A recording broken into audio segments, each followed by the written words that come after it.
Hello, friends, and welcome to Brotherly Love Gaming, the show where two brothers talk through the past, present, and future of our lives in gaming. My name is Alex, and with me today is my brother Spence. What's up, guys? Today is a very special episode as we pay tribute to the Game Boy, Nintendo's plucky little handheld console that could. A console that kept Nintendo going through the rough times and which played a major part in setting up the current gaming landscape. The Game Boy turns 30 years old on this Sunday, April 21st. Now, neither me or Spence is over 30 years old, so we were not around for the launch of the Game Boy, but we have some familiarity with what the console was able to set in motion. So I think maybe we should start with just teeing up what was the Game Boy.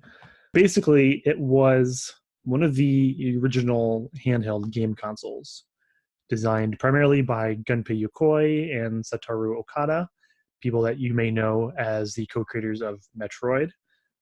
Gunpei Yokoi also invented the D-pad, which is one of the most revolutionary things in gaming ever, period. Their initial plan was they wanted to create something that was small and portable, but also affordable so that anybody could pick one up, and it was meant to be a sort of parallel device to the NES.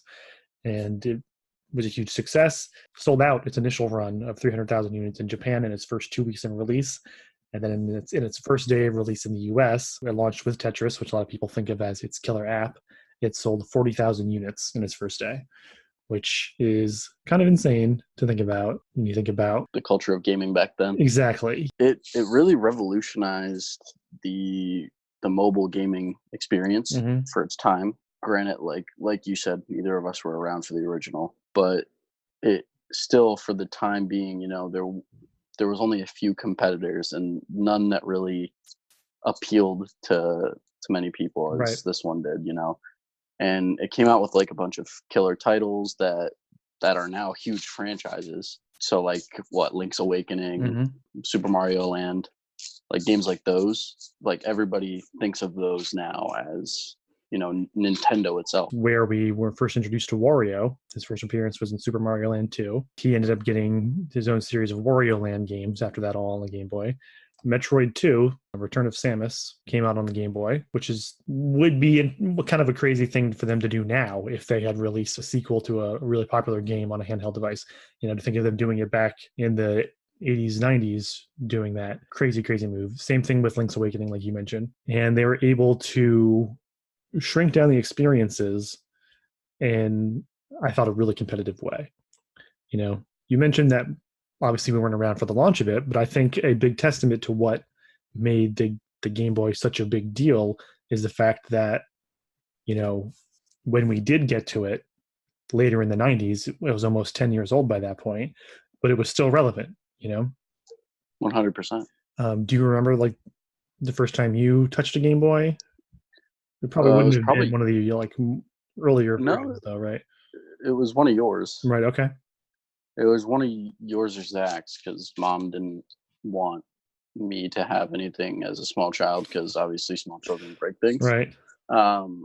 She didn't trust me yet. So I vaguely remember, I think like the first Game Boy game I ever played was probably Pokemon. I also have like just like a lot of memories, like the folder books where you could like put the game cartridges, since they were like big squares. I wish I knew what it was.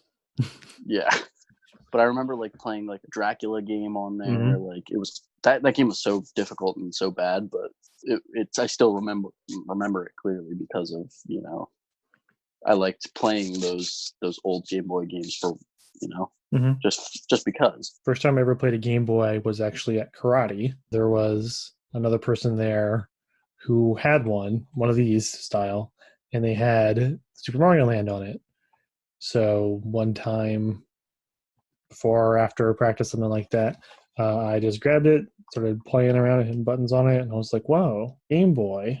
Okay, this is neat. And that was kind of at a time where we didn't have any Mario games of ourselves. I played them like at our neighbor's house. Yeah. So that was kind of like I sort of vaguely know what video games are, and now I'm playing one at karate. Like, that is just so crazy to me. My first one was, I believe, was still this one here that I have, which is missing its cover screen. I forget what the term for that is. But I got this with Super Mario Land 2.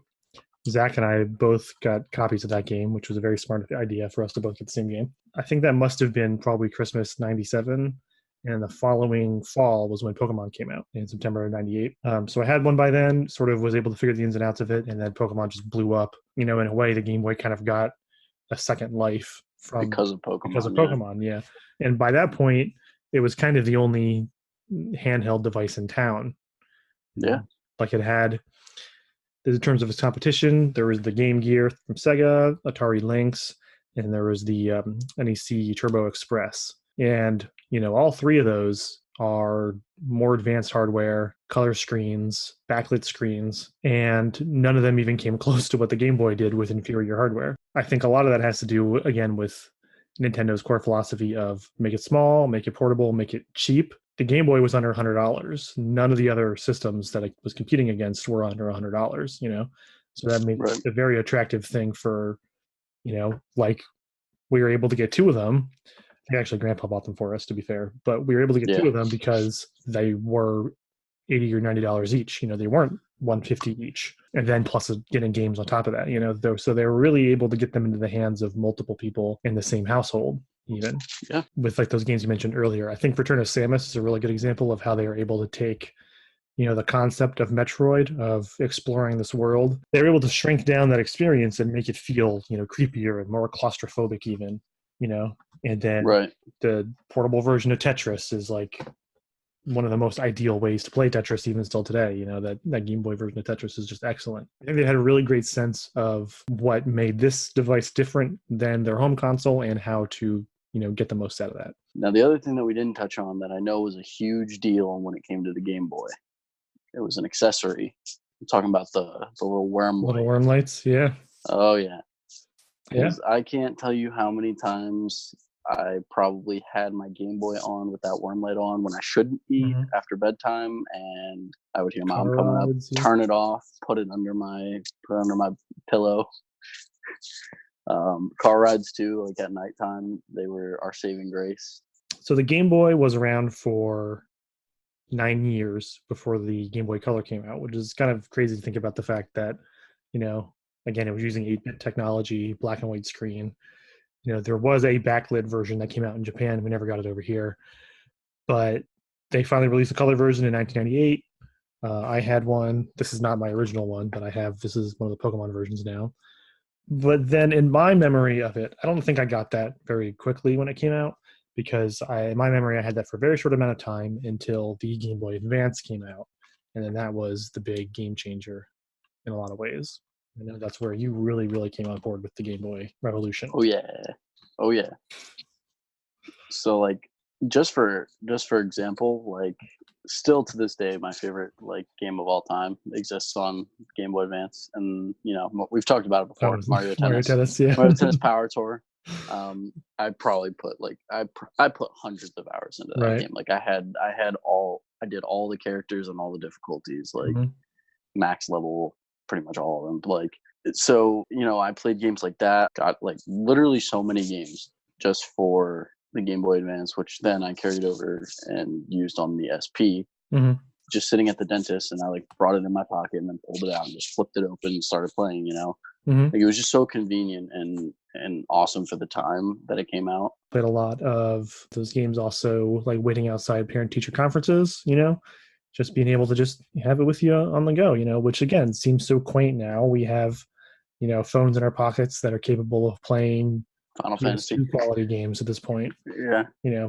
But in my opinion, you don't get to this without the Game Boy figuring out, first of all, how do you even make a handheld game, that people are going to want to carry around with them, and then just the hardware to even do it in the first place. A big thing that made the legacy of the Game Boy, I think, last so well was the fact that each console was backwards compatible with the one before it. Exactly.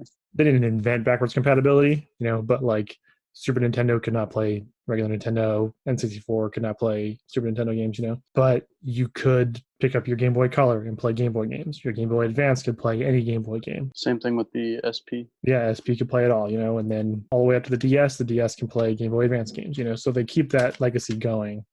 I'm in my 20s and I've been playing it since I was like 4. So, lots of years of enjoyment, lots of years of excitement.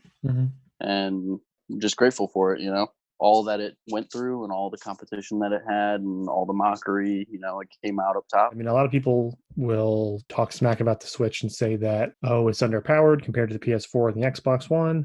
They're using older hardware, but like that's intentional on Nintendo's part, and that definitely goes all the way back to the design of this thing, which we said they intentionally wanted it to be cheap to make, cheap to sell, have really great battery life, and that's kind of it. Actually, what really matters is a simple system that people can understand and that is affordable and that can play some really cool games.